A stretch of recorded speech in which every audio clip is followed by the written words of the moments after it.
আসসালামু আলাইকুম প্রিয় দর্শক, অন্য মঞ্চের আলাপ চাইতায় আপনাদের সকলকে আমন্ত্রণ জানাচ্ছি। প্রিয় বন্ধুরা, প্রীতি, সালাম এবং শুভেচ্ছা নেবে। গত বছরের জুলাই আগস্টে যে জঙ্গি অভ্যুত্থান হয়েছিল, বাংলাদেশের উপরে যে জঙ্গি হামলা হয়েছিল, সেদিনও আমরা বলেছি রংপুরের আবু সাইদকে শিবির নিজেরা হত্যা করেছে, আপনারা শোনেননি। কিন্তু এই সময় যখন আমি বলছি, তখন আজকে এত এত প্রমাণ আছে আমাদের কথার সপক্ষে যে আজকে আমাদের আসলে আবার দাবি তুলতে হবে যে জুলাই আগস্টের হত্যাকাণ্ডের জন্য দায়ীকে, এই হত্যাকাণ্ডের প্রকৃত খুনিকে। এবং আসুন আজকে আমি আপনাদের সামনে প্রমাণ করে দেব, এবং এই প্রমাণগুলো কিন্তু আমরা জেনারেট করিনি, এই প্রমাণগুলো ইনুসের জঙ্গি বাহিনী দিয়েছে। ডক্টর ইউনূস যখন প্রথম দায়িত্ব নেয় গত বছরের 8ই অগস্ট, তখন স্বরাষ্ট্র উপদেষ্টার দায়িত্ব পেয়েছিলেন ব্রিগেডিয়ার অবসরপ্রাপ্ত সাখাওয়াত হোসেন। এবং এই সাখাওয়াত হোসেন দেখেন সিএমএইচ এ আহত আনসারদের দেখে আসবার পরে তিনি বলেছিলেন যে যে গুলিগুলো করা হয়েছে সেটি 7.62 রাইফেলের গুলি, যেটা সাধারণত পুলিশের কাছে থাকে না রাস্তায় যারা ডিউটি করে, এবং এই অস্ত্র সিভিলিয়ানদের হাতে চলে গিয়েছিল বলে তিনি সন্দেহ পোষণ করেছেন। সিভিলিয়ানরা আসলে কারা? আমরা কিন্তু এর আগে একটা ভিডিওতে দেখেছিলাম, আমার অনেক আগের একটা শোতেও দেখেছিলাম যে বোরকা পরিহিত একজন, তার হাতে একটা AK-47 রাইফেল, এবং তিনি ভিড়ের মধ্য গিয়ে গিয়ে সেটা সেনাবাহিনীর ট্রাকে একজন সৈনিকের হাতে তুলে দিচ্ছেন। তো এখন ব্রিগেডিয়ার শওকত যেহেতু সিভিলিয়ানদের কথা, এই শুভ আফ্রিদি সামরিক বাহিনী থেকে বরখাস্ত হওয়া একজন সাবেক অফিসার, এবং দেখেন সে নিজের মুখে স্বীকার করেছে, এটা কিন্তু তাকে দিয়ে কেউ জোর করে করেছে বা রিমান্ডে নিয়ে করিয়েছে তা না।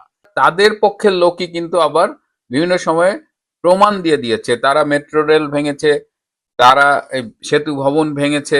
এবং এই প্রমাণগুলো থাকা সত্ত্বেও আমি জানি না শেখ হাসিনার পক্ষে যিনি রাষ্ট্র কর্তৃক নিয়োজিত আইনজীবী ছিলেন, যিনি ফাঁসির রায়ের পরে হাসতে হাসতে বলেছিলেন ভীষণ কষ্ট পেয়েছেন, সেই লোক এই প্রমাণগুলো আদালতের সামনে দিয়েছেন কিনা, এবং দিলেও কোনো লাভ হতো না, কারণ এই রায় পূর্ব নির্ধারিত এবং এই রায়ের আউটলাইন আগে থেকেই করা ছিল।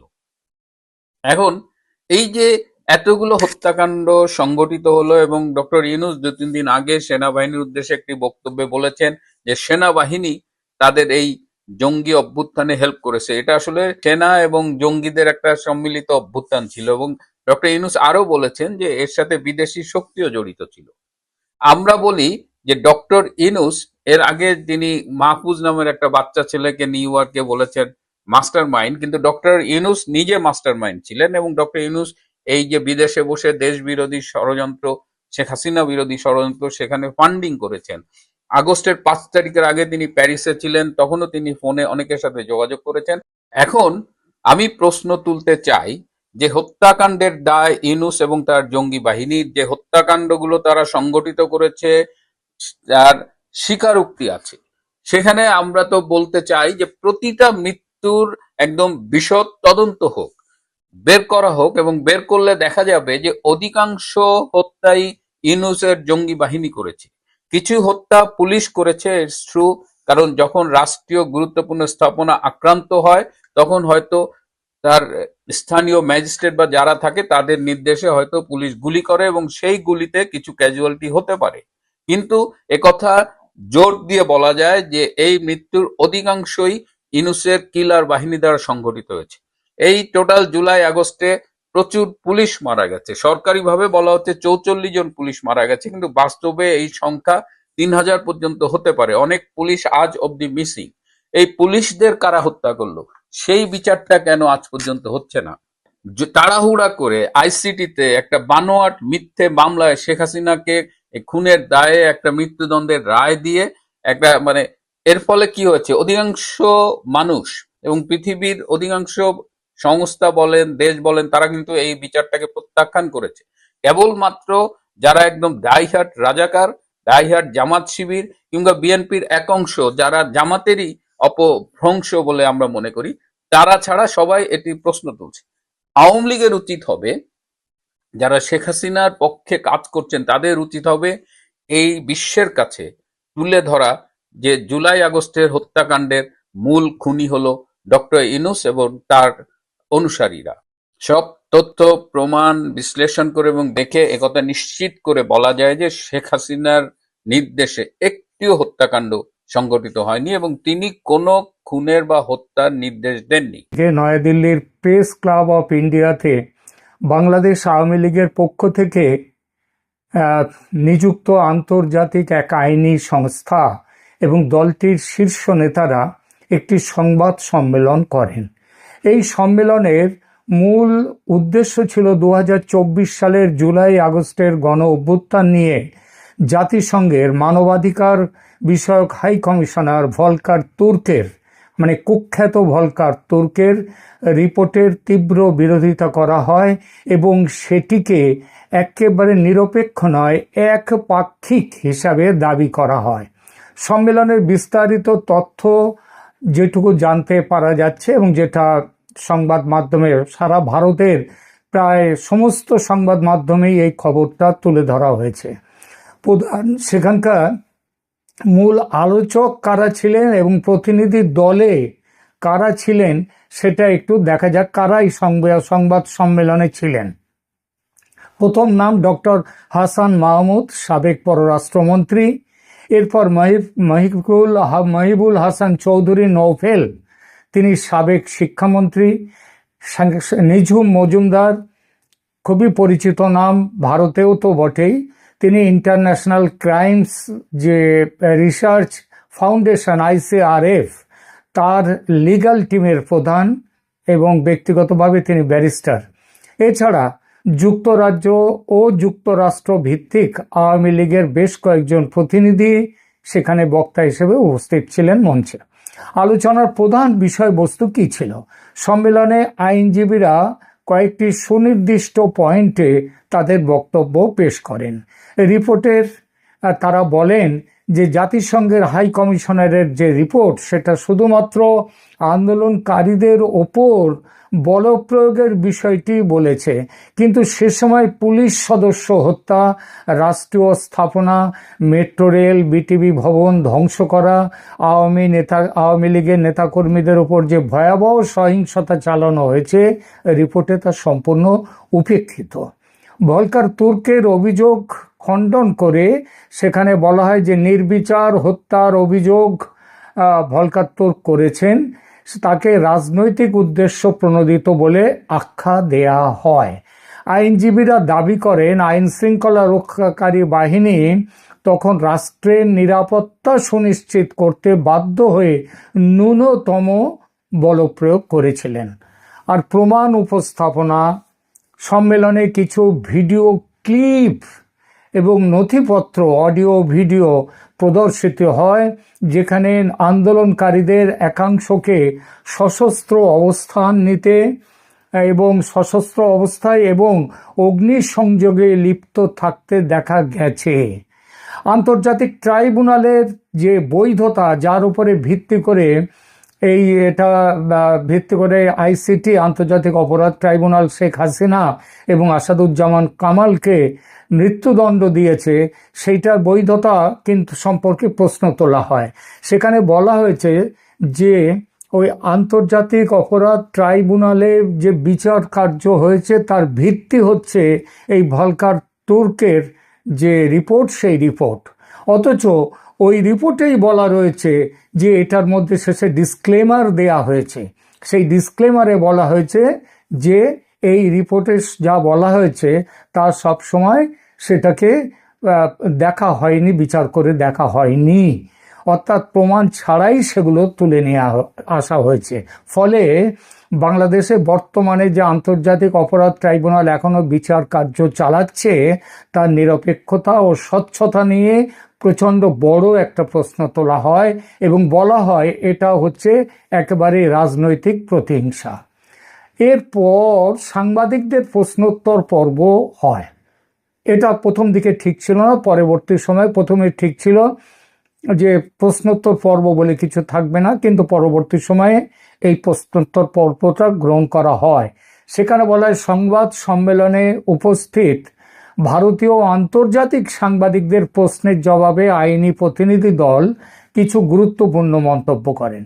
যেমন শেখ হাসিনার অবস্থান ও আইনি সুরক্ষা প্রসঙ্গে একজন সাংবাদিক প্রশ্ন করেন, শেখ হাসিনাকে বাংলাদেশে ফেরত পাঠানোর যে প্রক্রিয়া চলছে সেই বিষয়ে আপনাদের অবস্থান কি?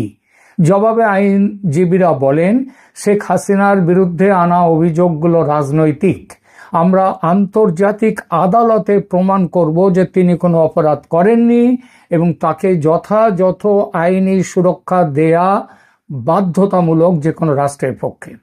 ভারতের ভূমিকা নিয়ে এক সাংবাদিক প্রশ্ন করেছিলেন যে দিল্লিতে এই সংবাদ সম্মেলনের জন্য কেন বেছে নিলেন দিল্লি শহরকে। উত্তরে জানানো হয়, দক্ষিণ এশীয় আঞ্চলিক প্রেক্ষাপটে দিল্লি একটি গুরুত্বপূর্ণ কেন্দ্র এবং এখান থেকে সত্য বিশ্ববাসীর কাছে দ্রুত পৌঁছে দেয়া যাবে। তাই প্রমাণের নির্ভরযোগ্যতা সম্পর্কে এক সাংবাদিক প্রশ্ন করেন যে আপনারা যে অডিও ভিডিও ক্লিপ অন্যান্য তথ্য দিচ্ছেন তার নির্ভরযোগ্যতাটা কি? এটা তো স্বাধীন কোনো তদন্ত সংস্থা এটা কি যাচাই করেছে? এই প্রশ্নের উত্তরে জানানো হয় যে তারা নিজস্ব স্তরে ফরেনসিক ও তথ্য সংগ্রহকারী দলের মাধ্যমে এসব তথ্য প্রমাণ একত্রিত করেছেন এবং তারা এটাও বলেন এই সম্পর্কে যারা প্রশ্ন তুলবে উপযুক্ত কর্তৃপক্ষকে তারা এর উপযুক্ত প্রমাণ দিতে পারবেন। সম্মেলনের মূল উদ্দেশ্য, এই সম্মেলনের মাধ্যমে আওয়ামী লীগ মূলত আন্তর্জাতিক জনমত গঠন এবং বিশেষ করে ভারতের নীতি নির্ধারক ও সংবাদ মাধ্যমকে এটি বোঝাতে চেয়েছেন, যদিও এটা ভারতের যারা নীতি নির্ধারকরা তারা সবই জানেন, কিন্তু সংবাদ মাধ্যমের কাছে এই বিষয়টা অনেকটাই পরিষ্কার ছিল না, তথ্য প্রমাণ ছিল না। আমি অনেককেই বলতে শুনেছি হাসিনার আমলে, শেখ হাসিনার আমলে অনেক এক্সট্রা জুডিশিয়াল কিলিং ইত্যাদি হয়েছে। ওই যে আয়না ঘট্টরের গল্পগুলো অনেকের কাছে আমি শুনেছি, কিন্তু এটা যে 2024 সালের আগস্টের যে পট পরিবর্তন, এটা কোনো সাধারণ অভ্যুত্থান ছিল না, গভীর ষড়যন্ত্র ছিল এবং যেসব সেই ষড়যন্ত্রের উদ্দেশ্যে অনেক মিথ্যা ছড়ানো হয়েছে শেখ হাসিনার আমল সম্পর্কে। ভলকার তুর্কের রিপোর্টের বিরুদ্ধে একটা পাল্টা যুক্তি একেবারে পয়েন্ট বাই পয়েন্ট পাল্টা যুক্তি কিন্তু একটা এই যে সম্মেলন 17 তারিখে হয়েছে দিল্লিতে, সেখানে একটা বড় অংশ এইখানটাতে রয়েছে এবং প্রত্যেকটা পয়েন্ট ধরে ধরে ভলকার তুর্কের বিরোধিতা করা হয়েছে। যেমন ধরুন, পুলিশ হত্যার জন্য যে তথ্য, সেই তথ্য কিভাবে গোপন করা হয়েছে। আওয়ামী লীগের এই গতকাল পরশু 17 তারিখে বলা হয়েছে যে রিপোর্টে, ভলকার তুর্কের রিপোর্টে আন্দোলনকারীদের হাতে নিহত প্রায় 3000 পুলিশ সদস্যের কথা উল্লেখই করা হয়নি। তারা দাবি করেন একটি থানায় 40 জন পুলিশকে জীবন্ত পুড়িয়ে মারার মতো নৃশংস ঘটনাও ভলকার তুর্কের নিরপেক্ষ রিপোর্টে স্থান পায়নি। আওয়ামী লীগ কর্মীদের উপর নির্যাতন, সেই প্রসঙ্গে বলা হয়েছে 5 আগস্টের পর সারা দেশে আওয়ামী লীগের নেতা কর্মী ও হিন্দুদের উপর যে ভয়াবহ সহিংসতা চালানো হয়েছে তার বিন্দু মাত্র এই রিপোর্টে, ভলকার তুর্কের রিপোর্টে নেই। যেটুকু আছে সেটা অত্যন্ত গৌণ করে দেখানো হয়েছে বা এড়িয়ে যাওয়া হয়েছে। তারপর যে কোনো বিচার, একটা রিপোর্ট দিতে গেলে দুই পক্ষের কথা শুনে তারপরে রিপোর্টটা দিতে হয়, কিন্তু সেটা একদমই করা হয়নি। হাসান মাহমুদ এবং মহিবুল হাসান চৌধুরী যে নৌফেল, তিনি দাবি করেন যে জাতিসংঘ প্রতিনিধি দল তাদের সাক্ষাৎকার নিলেও রিপোর্টে তাদের বক্তব্য, ঘটনার ব্যাখ্যা অন্তর্ভুক্ত করা হয়নি। ফলে রিপোর্টটি ত্রুটিপূর্ণ, উদ্দেশ্য প্রণোদিত। হতাহতের সংখ্যা নিয়ে প্রশ্নগুলো ওঠা হয়।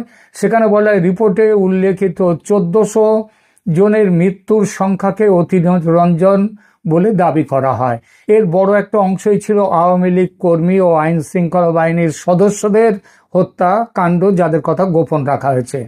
আন্তর্জাতিক আদালতে নালিশ ও পরবর্তী পদক্ষেপ কি হতে পারে এটাও এখানে জানিয়ে দেওয়া হয়েছে। আওয়ামী লীগ এবং তাদের প্রতিনিধিরা বলেন যে তারা এই রিপোর্টের বিরুদ্ধে, মানে ভলকার তুর্কের রিপোর্টের বিরুদ্ধে তাদের সমস্ত উত্থাপিত তথ্য প্রমাণ নিয়ে বিশ্বমঞ্চে সোচ্চার হবেন, জাতিসংঘের নালিশ করবেন এই ভলকার তুর্কের বিরুদ্ধে, তার রিপোর্টের বিরুদ্ধে। এরপর আন্তর্জাতিক আদালত, ইন্টারন্যাশনাল ক্রিমিনাল কোর্ট যেটা, তারা সেখানে আইসিসিতে তারা দাবি করেছেন যে 5 আগস্ট পরবর্তী সময়ে যে গণহত্যা ও মানবাধিকার লঙ্ঘন হয়েছে তার প্রমাণ নিয়ে তারা আন্তর্জাতিক আদালতে যাবেন। হোয়াইট পেপার প্রকাশ করা, শ্বেতপত্র প্রকাশ করার কথাও হয়েছে। তারা বলেছেন যে এইবার আওয়ামী লীগের পক্ষ থেকে একটি পূর্ণাঙ্গ তথ্যচিত্র শ্বেতপত্রের আকারে তৈরি করা হচ্ছে, যা আন্তর্জাতিক সংবাদ মাধ্যম ও মানবাধিকার সংস্থাগুলোকে দেয়া হবে। বিদেশি সাংবাদিকদের নিয়ে প্রেস মিট করবার একটা কথাও এখানে সম্মেলনে জানানো হয় যে আওয়ামী লীগ একটি গ্লোবাল ক্যাম্পেইন বা বিশ্বব্যাপী প্রচারের একটা পরিকল্পনা করেছে। এই প্রচার খুব শীঘ্রই লন্ডন, জেনেভা এবং ওয়াশিংটনে বিদেশি সাংবাদিকদের নিয়ে এই প্রচার, বড় ধরনের সংবাদ সম্মেলন করার প্রস্তুতি চলছে। উদ্দেশ্য হলো কি? উদ্দেশ্য হলো বর্তমানে বাংলাদেশে যে অন্তর্বর্তীকালীন সরকার রয়েছে তাদের সময়ে হওয়া মানবাধিকার লঙ্ঘনের বিষয়টিও বিশ্বের কাছে তুলে ধরা এবং শেখ হাসিনার আমলে যেসব ঘটনা ঘটেছে তার সত্যতা সম্পর্কে, যা ভলকার তুর্কের রিপোর্টে আছে, তার সত্যতাও সেখানে মানুষের কাছে পৌঁছে দেওয়া। সাংবাদিকদের প্রশ্নের জবাবে হাসান মাহমুদ স্পষ্ট করেন যে তারা শেখ হাসিনার নেতৃত্বেই আবার দেশে ফিরে রাজনীতি করবেন। তারা বর্তমানে বাংলাদেশে যে নির্বাচন হতে চলেছে তাকে একতরফা বলে ঘোষণা করেন এবং বলেন যে এটা হচ্ছে সাজানো নির্বাচন এবং নির্দলীয় তত্ত্বাবধায়ক সরকারের অধীনে নির্বাচনের দাবি তারা জানাচ্ছেন। আওয়ামী লীগের পক্ষ থেকে আয়োজিত সংবাদ সম্মেলনে মূলত ইন্টারন্যাশনাল ক্রাইমস রিপোর্ট ফাউন্ডেশন তাদের একটি বিশ্লেষণমূলক প্রতিবেদন সেখানে পেশ করে। এই সম্মেলনে আওয়ামী লীগ নেতৃবৃন্দ এবং আইনি প্রতিনিধি দল, জাতিসংঘের মানবাধিকার বিষয়ক হাই কমিশনের যে কমিশনার ভলকার তুর্কের রিপোর্টের চুলচেরা বিশ্লেষণ করেছেন। সেখানে উপস্থাপিত প্রমাণাদি পর্যন্ত তারা দিয়েছেন। পুলিশ হত্যায় যে নথিপত্র, সেখানে দেখা যাচ্ছে যে ICRF দাবি করেছে যে 5 আগস্ট এবং তার পূর্ববর্তী সময়ে বাংলাদেশে প্রায় 3000 পুলিশ সদস্য নৃশংসভাবে নিহত হয়েছেন। তার কিছু সাপ্রেসড ডকুমেন্টারি এভিডেন্স যেগুলো চাপা রেখে দিয়েছে, সেগুলো, সেই নথিপত্রগুলো এই সম্মেলনে দেখা হয়েছে। এগুলো কিন্তু জাতিসংঘের রিপোর্টে আসেনি। এছাড়া সাংস্কৃতিক প্রতীক ও ঘৃণা ছড়ানো, যেভাবে ভারত বিরোধী প্রচারণা কিভাবে বাংলাদেশে এরা করেছে শেখ হাসিনার উৎখাতের সময়, মিথ্যে কথা বলে, একের পর এক মিথ্যে কথা বলে, সেগুলোও এখানে তুলে আনা হয়েছে। ICRF রিভিউ রিপোর্ট ভলকার তুর্কের 164 পৃষ্ঠার রিপোর্টের বিপরীতে তারা একটা পাল্টা গবেষণাপত্র বা রিভিউ রিপোর্ট সাংবাদিকদের হাতে তুলে দিয়েছেন, যেখানে পয়েন্ট বাই পয়েন্ট ভলকার তুর্কের দাবি রিপোর্টকে অসত্য প্রমাণ করা হয়েছে। এরপরে এখানে মৃতের সংখ্যা নিয়ে এক সময় এক রকম কথা বলা ইত্যাদি যাবতীয় ব্যাপারগুলো এখানে উঠেছে। মূল প্রশ্ন হলো সেখানে এমন যে শিশু হত্যা, শিশুদের ওপরে সহিংসতার কথা বলা হয়েছে রিপোর্টে, সেখানে বলা হয়েছে যে 12-13% ছিল শিশু, কিন্তু তার পাল্টা যুক্তি দেয়া হয়েছে এই পরিসংখ্যানের কোনো ফরেনসিক বা নির্ভরযোগ্য নিরপেক্ষ প্রমাণ নেই। আন্দোলনকারীরা শিশুদের হিউম্যান শিল্ড হিসেবে ব্যবহার করেছিল কিনা তা ভলকার তুর্কের রিপোর্টে যাচাই হয়নি। এরপরে যৌন সহিংসতার কথাও বলা হয়েছে, নারী আন্দোলনকারীদের উপর নাকি নিরাপত্তা বাহিনী এবং ছাত্রলীগ যৌন সহিংসতা চালিয়েছে, অত্যাচার চালিয়েছে। এর বিপক্ষে বলা হয়েছে এটা একবারে ডাহা মিথ্যা, ডাহা, বিন্দু মাত্র সেখানে কোনো সত্যতা নেই, এটা কাল্পনিক অভিযোগ। কোনো সুনির্দিষ্ট ভুক্তভোগীর বা মেডিকেল রিপোর্ট ছাড়াই গুরুতর অভিযোগ আনা হয়েছে। সম্মেলনে জানানো হয়েছে যে এরপর তারা আওয়ামী লীগের পক্ষ থেকে বিশ্বব্যাপী প্রচার অভিযান সেটা চালানো জোরদার চালিয়ে যাবেন। এইটা কেন চালানো হচ্ছে? গত 1.5 বছর ধরে কিন্তু আমরা দেখেছি আওয়ামী লীগ অনেকটাই যেন কি বলবো, যেন ঠিক সেভাবে তারা সেইভাবে বাইরে বেরিয়ে আসেনি, খোলস ছাড়তে পারেনি। কিন্তু এইবার খোলস ছেড়েছে, কারণ যে মুহূর্তে সারা পৃথিবীতে দেখা যাচ্ছে একটা চাপ আসছে ইউনূস সরকারের উপর নিরপেক্ষ একটা নির্বাচন করবার জন্য, অন্তর্ভুক্তিমূলক নির্বাচন করার জন্যে, এমনকি আমেরিকার তরফ থেকে, ভারতের তরফ থেকে তো বটেই, আমেরিকার তরফ থেকে পর্যন্ত চাপ এসেছে ইউনূস সরকারের পদত্যাগের পর কেয়ারটেকার সরকার গঠন। এমনকি এই প্রশ্নও উঠে এসছে যে কেয়ারটেকার সরকারের প্রধান হিসেবে শেখ হাসিনা ফিরে আসবেন, কারণ দেশে তিনি হচ্ছেন ডি জোরে তিনি প্রধানমন্ত্রী এখনো আছেন, কিন্তু ডিফ্যাক্টো প্রধানমন্ত্রী অর্থাৎ ক্ষমতায় রয়েছেন ইউনূস সম্পূর্ণ অবৈধভাবে। সুতরাং সারা পৃথিবীর সামনে আওয়ামী লীগ এই যে একবার কি বলবো হঠাৎ নয়, এই যে জেগে উঠলো, এটা আওয়ামী লীগের পক্ষে ভালো। এবং আরো একটা বড় কথা, 12ই ফেব্রুয়ারির নির্বাচন হয়তো হতে যাচ্ছে না, বন্ধ হয়ে যাবে, আওয়ামী লীগের কে নিয়ে নির্বাচন হবে এবং কেয়ারটেকার সরকারের অধীনে, সেটা কিন্তু জোর কদমে এগিয়ে চলেছে। সেই পরিপ্রেক্ষিতে আওয়ামী লীগ এই ধরনের একটা প্রচার অভিযানের ব্যবস্থা করেছে। নির্বাচন যত ঘনিয়ে আসছে ততই আইন শৃঙ্খলা পরিস্থিতির অবনতি হচ্ছে, বাড়ছে আগ্নেয়াস্ত্রের ঝনঝনানি। বিশেষ করে 2024 আগস্টের সেই উত্তাল দিনগুলোতে থানা ও সরকারি স্পর্শকাতর স্থাপনা থেকে যে বিপুল পরিমাণ অত্যাধুনিক অস্ত্র ও গুলি লুণ্ঠিত হয়েছিল, তার একটা বড় অংশ এখনো নিখোঁজ। নির্বাচনকে সামনে রেখে এই মারণাস্ত্রগুলো যখন জননিরাপত্তার জন্য টাইম বোমা হয়ে দাঁড়িয়ে আছে, ঠিক তখনই 18 জানুয়ারি রাজশাহীর সারদায় অন্তর্বর্তী সরকারের স্বরাষ্ট্র উপদেষ্টা অবসরপ্রাপ্ত লেফটেন্যান্ট জেনারেল জাহাঙ্গীর আলম চৌধুরী এক অভূতপূর্ব জলজ তথ্য পেশ করেছেন। অত্যন্ত নির্লিপ্ত ভঙ্গিতে উপদেষ্টা মহোদয় দাবি করেছেন, লুট হওয়া অস্ত্রগুলো নাকি এখন খাল, বিল, নদীতে জল কেলি করছে।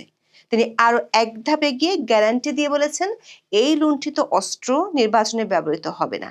দর্শক, স্বরাষ্ট্র উপদেষ্টা ঝানু জ্যোতিষী হয়ে গিয়েছেন, নয়তো তিনি প্রতিটি নিখোঁজ অস্ত্র আর বুলেটের সঙ্গে ব্যক্তিগতভাবে কথা বলে এসেছেন এবং তারা তাকে কথা দিয়েছে যে অন্তত 12ই ফেব্রুয়ারি পর্যন্ত তারা সুশৃঙ্খল অস্ত্র হয়ে পানির নিচে বসে থাকবে। ম্যাজিক ম্যান ইউনূস সরকার রাষ্ট্র পরিচালনার কৌশল এখন হয়তো ক্রিমিনোলজি থেকে সরে গিয়ে হাইড্রোলজি বা জলবিদ্যার দিকে ঝুঁকেছে। প্রশ্ন হলো, 17 মাস পরে এসে যদি তিনি নিশ্চিত হন, তাহলে কেন সেগুলো পানির নিচ থেকে উদ্ধার করা হলো না? স্বরাষ্ট্র উপদেষ্টা যখন জ্যোতিষীর মতো বানিয়ে দিচ্ছেন, তখন উল্টো গোয়েন্দা রিপোর্টগুলো বলছে নির্বাচনের আগে এসএমজির মতো এমন প্রাণঘাতী অস্ত্রসহ রাইফেল, মার্টার শেল, পিস্তল, গুলি ও ভয়ঙ্কর বিস্ফোরক চোরাচালানের মাধ্যমে সীমান্ত পথে দেশে আসছে, যার বেশিরভাগই চলে যাচ্ছে দেশের নানা প্রান্তে। আশঙ্কার কথা হলো, স্বরাষ্ট্র উপদেষ্টার এই জলজ তত্ত্ব আর রহস্যময় গ্যারান্টি বাংলাদেশকে কোন অনিশ্চয়তায় ব্ল্যাক হোলে দাঁড় করিয়ে দিচ্ছে। 2024 সালের 5ই আগস্ট এবং তারপর দেশের 450-রও বেশি থানা, 17টি কারাগার এবং গণভবন ও সংসদ ভবনে স্পেশাল সিকিউরিটি ফোর্সের সুরক্ষিত ভল্ট ভেঙে অস্ত্র ও গুলি এবং সামরিক সরঞ্জাম লুট করে নিয়ে যায় দুর্বৃত্তরা। এ সময় মোট 5,756টি অস্ত্র লুট হয়েছে, যার মধ্যে উদ্ধার করা হয়েছে 4,413টি। এখনো ধরাছোঁয়ার বাইরে আছে 1,343টি অস্ত্র। এই 1,343টি নিখোঁজ অস্ত্রের মধ্যে সাধারণ পিস্তলই শুধু নেই, আছে এসএমজি বা সাবমেশিন গান, এলএমজি বা light machine gun, sniper rifle এবং চাইনিজ রাইফেলের মতো মারণাস্ত্র। আবার মোট লুট হওয়া গুলির সংখ্যা ছিল 6,52,082 রাউন্ড, যার মধ্যে 3,94,334 রাউন্ড উদ্ধার করা হয়েছে ভাবুন তো, 2.5 লাখেরও বেশি গুলি এখনো দুর্বৃত্তদের হাতে। এটা কি কোনো সাধারণ চুরির ঘটনা? এটি একটি অঘোষিত যুদ্ধের রসদ যা দেশের যে কোনো প্রান্তে মজুদ আছে। লুট হওয়া সব অস্ত্র উদ্ধারে এর মধ্যে 2 দফায় আকর্ষণীয় পুরস্কার ঘোষণা করা হয়েছে। এর মধ্যে LMG উদ্ধারে 5 লাখ টাকা, SMGর জন্য 1.5 লাখ টাকা, চাইনিজ রাইফেলের জন্য 1 লাখ, পিস্তল ও শটগান উদ্ধারে 50,000 এবং প্রতি রাউন্ড গুলির জন্য 500 টাকা পুরস্কারের ঘোষণা দেওয়া হয়। কিন্তু কাজের কাজ কিছুই হয়নি। নির্বাচনের সময় যতই ঘনিয়ে আসছে ততই আইন শৃঙ্খলা বাহিনী সহ নানা মহল থেকে এসব অস্ত্র নিয়ে উদ্বেগের কথা তুলে ধরা হচ্ছে। বিশেষ করে SSF এর 32টি অত্যাধুনিক অস্ত্র, স্নাইপার রাইফেল, অ্যান্টি ড্রোন গান এবং অ্যান্টি ড্রোন সিস্টেম এখনো উদ্ধার করা যায়নি। স্নাইপার রাইফেল দিয়ে কি হতে পারে তা বলাই বাহুল্য। অথচ স্বরাষ্ট্র উপদেষ্টা 17 মাস পরে এসে বলছেন এগুলো নাকি খালে বিলে আছে। 18 জানুয়ারি রাজশাহীর সারদায় বাংলাদেশ পুলিশ একাডেমিতে 41তম BCS পুলিশ ব্যাচের প্রশিক্ষণ সমাপনী কুচকাওয়াজ অনুষ্ঠান ছিল বেশ জমকালো। নবীন কর্মকর্তাদের পেশাদারিত্বের ছবক দেওয়ার পর সাংবাদিকদের মুখোমুখি হয়ে স্বরাষ্ট্র উপদেষ্টা যে থিওরি দিলেন তা আধুনিক অপরাধ বিজ্ঞানের ইতিহাসে একটি কমেডি ক্লাসিক হয়ে থাকতে পারে। তিনি দাবি করেছেন 2024 সালে জুলাই আগস্টের আন্দোলনের সময় বিভিন্ন থানা থেকে লুট হওয়া বিভিন্ন অস্ত্র উদ্ধার করা যাচ্ছে না, কারণ লুটকারীরা সেগুলো সম্ভবত খাল, বিল, নদীতে ফেলে দিয়েছে। এই বক্তব্য শোনার পর মনে হতেই পারে তিনি জানলেন কিভাবে। অপরাধীরা কি অস্ত্র লুট করার পর উপদেষ্টাকে ফোন করে বলেছিল, স্যার আমরা অস্ত্রগুলো ফেলে দিলাম, আপনি চিন্তা করবেন না? নাকি উপদেষ্টা মহোদয় কোনো অলৌকিক গোয়েন্দা মাছের কাছ থেকে খবর পেয়েছেন? আরেকটি প্রশ্ন হলো, যদি তিনি জেনেই থাকেন যে অস্ত্রগুলো পানি নিচে শ্যাওলা পরিষ্কার করছে, তবে গত 17 মাসে সেই খাল বিলগুলোতে বড় কোনো ড্রেজিং বা উদ্ধার অভিযান চালানো হলো না কেন? বাংলাদেশের মতো দেশে যেখানে শীতকালে অনেক নদী খালের পানি হাঁটু অব্দি নেমে আসে, সেখানে গত 2 শীত মৌসুমেও কেন সেই অস্ত্রগুলো প্রাকৃতিকভাবেই দৃশ্যমান হলো না, সেটিও একটি বিশাল রহস্য। সম্ভবত এই অস্ত্রগুলো জুলাই সনদের ভক্ত হয়ে আত্মগোপনে চলে গেছে। লুণ্ঠিত অস্ত্র উদ্ধারের তথ্যের জন্য 5 লাখ টাকা পর্যন্ত পুরস্কার ঘোষণা করা হয়েছে। 5 লাখ টাকা পেয়েও কেউ তথ্য দিচ্ছেই না বা কেন? কারণ মানুষ হয়তো 5 লাখ টাকার চেয়ে নিজের জীবনের নিরাপত্তা এবং অস্ত্রধারীদের ভয়ে বেশি শঙ্কিত। অথবা হতে পারে অস্ত্রগুলো আসলে কোনো শক্তিশালী রাজনৈতিক ছত্রছায়া আছে যাদের কাছে 5 লাখ টাকা নস্যি। দর্শক, লুট হওয়া অস্ত্রের মধ্যে এখনো 25% উদ্ধার করতে পারেনি অতি কথনে সিদ্ধহস্ত স্বরাষ্ট্র উপদেষ্টা ও তার বাহিনীগুলো। এই বিশাল অস্ত্রের ভান্ডার যদি সত্যি খালে বিলে মাছের তদারকিতে থাকতো, তবে বাংলাদেশের মৎস্যকুল এতদিনে হয়তো একে 47 দিয়ে জলজ বিপ্লব ঘটিয়ে ফেলতো। কিন্তু মূল প্রশ্ন হলো, বিগত 17 মাসে এই 1300-এর বেশি মারণাস্ত্র আর 3 লক্ষাধিক গুলি কোথায় গেল? এই অস্ত্রগুলো এখন কার বালিশের নিচে? দর্শক, স্বরাষ্ট্র উপদেষ্টা গায়েবী এক নিশ্চয়তা দিয়েছেন। তিনি প্রতিশ্রুতি দিয়েছেন পুলিশের লুট হওয়া অস্ত্রগুলো নির্বাচনকালে কেউ ব্যবহার করতে পারবে না। এটি এই বছরের সবচেয়ে বড় কৌতুক হতে পারে। যার হাতে অবৈধ স্নাইপার রাইফেল বা SMG আছে তাকে কি অনুরোধ করে থামানো যাবে, নাকি নির্বাচনের দিন অস্ত্রগুলো আপনা আপনি অকেজো হয়ে যাবে?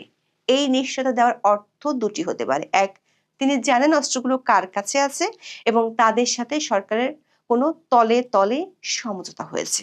অথবা তিনি স্রেফ রাজনৈতিক বাগাড়ম্বর করছেন জনমনে তৈরি হওয়া আতঙ্ক দূর করতে। স্বরাষ্ট্র উপদেষ্টা দাবি করেছেন প্রতিদিন কিছু না কিছু অস্ত্র উদ্ধার হচ্ছে, কিন্তু তা জনগণের প্রত্যাশা অনুযায়ী নয়। তিনি আরো বলেছেন সীমান্ত দিয়ে আসা অস্ত্র উদ্ধার হচ্ছে, কিন্তু প্রশ্ন হলো গত 17 মাসে যা উদ্ধার হলো না তা কি আগামী 17 দিনে জাদুকরী উপায় হবে? আবার গোয়েন্দা রিপোর্টগুলো বলছে নির্বাচনকে ঘিরে সীমান্ত দিয়ে একের পর এক ভারী অস্ত্র আসছে। নির্বাচনের আগে SMGর মতো এমন প্রাণঘাতী অস্ত্রসহ রাইফেল, মার্টার শেল, পিস্তল, গুলি ও ভয়ঙ্কর বিস্ফোরক চোরাচালানের মাধ্যমে সীমান্ত পথে দেশে আসছে। বিজিবির হিসেব অনুযায়ী চলতি বছরের প্রথম 9 মাসে পাচারের সময় দেশের সীমান্তবর্তী এলাকা থেকে মোট 1225টি অস্ত্র, গুলি ও ম্যাগাজিন জব্দ করা হয়।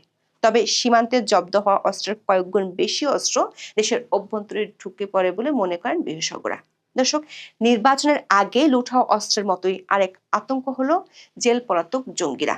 ফাঁসির দণ্ডপ্রাপ্ত সহ 79 জন লিস্টেড জঙ্গি গত 17 মাস ধরে সরকারের নাগালের বাইরে। তবে স্বরাষ্ট্র উপদেষ্টা দেশে জঙ্গি দেখেন না। তিনি দাবি করেছেন যে দেশে এখন জঙ্গিবাদ নাই বললেই চলে। তার মতে যা আছে তা হলো ফ্যাসিস্ট জঙ্গি, যারা বিদেশে আশ্রয় নিয়েছে। এখানে তিনি সরাসরি ক্ষমতাচ্যুত আওয়ামী লীগকে ইঙ্গিত করেছেন। অথচ এই বক্তব্যের মাত্র কয়েক সপ্তাহ আগে 26শে ডিসেম্বর 2025 তারিখে ঢাকার দক্ষিণ কেরানীগঞ্জের হাসনাবাদ এলাকায় উম্মুল কুরা আন্তর্জাতিক মাদ্রাসায় এক ভয়াবহ বোমা বিস্ফোরণের ঘটনা ঘটে। সেখানে পাওয়া গিয়েছিল 250 কেজি বোমা তৈরির সরঞ্জাম। শরীয়তপুরেও ঘটেছে বোমা বিস্ফোরণ। যদি দেশে জঙ্গি নাই থাকে, তবে মাদ্রাসার ছাদে 250 কেজি বারুদ নিয়ে আল আমিনরা কিসের উৎসব করছিল? উপদেষ্টা আওয়ামী লীগকে ইঙ্গিত করে ফ্যাসিস্ট জঙ্গি শব্দটি ব্যবহার করেছেন এবং বলেছেন তারা বিদেশে আছে। তাহলে জেল পলাতক দুর্ধর্ষ জঙ্গিরা এখন কোথায়?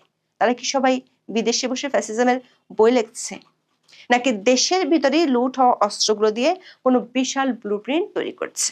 দর্শক, স্বরাষ্ট্র উপদেষ্টার খালবিল তত্ত্ব বাংলাদেশের রাজনৈতিক ইতিহাসে এক অমূল্য হিউমার হিসেবে টিকে থাকবে। তিনি হয়তো মনে করছেন অস্ত্রগুলো পানির নিচে শ্যাওলার সাথে সন্ধি করে নিরামিষি হয়ে গেছে, কিন্তু বাস্তবতা হলো নিখোঁজ 1335টি মারণাস্ত্র আর 3 লক্ষ গুলি কোনো সাধারণ মানুষের হাতে নেই। এগুলো হয়তো এমন কোনো শক্তির হাতে মজুদ আছে যারা হয়তো মোক্ষম সময়ের অপেক্ষায় আছে। এখনো পর্যন্ত চট্টগ্রামে বিএনপি প্রার্থীর উপর হামলাকারী ইনকিলাব মঞ্চের আহ্বায়ক ওসমান হাদির হত্যাকারীদের টিকিটিও ছুঁতে পারেনি সরকার। বিশ্লেষকরা মনে করেন ভবিষ্যতে স্বরাষ্ট্র উপদেষ্টার বক্তব্যের প্রভাব হতে পারে ভয়াবহ। ভোটাররা যখন জানবেন যে উপদেষ্টার কাছে অস্ত্রের হদিস নেই, অথচ তিনি গ্যারান্টি দিচ্ছেন, তখন ভোট কেন্দ্রে যাওয়ার চেয়ে ঘরে বসে খালবিলের গল্প শোনা কি বেশি নিরাপদ মনে করবেন। উপদেষ্টা মহোদয়ের বক্তব্য শুনে মনে হতে পারে তিনি হয়তো আশা করছেন নির্বাচনের দিন অস্ত্রধারীরা ব্যালট বাক্সের বদলে পদ্ম ফুল বা শাপলা হাতে দাঁড়িয়ে থাকবে। কিন্তু যদি ব্যালট বাক্সের বদলে বুলেট কথা বলতে শুরু করে, তবে এই নতুন বাংলাদেশের স্বপ্ন কেবল ওইসব নাম না জানা খালবিলি বিসর্জন হয়ে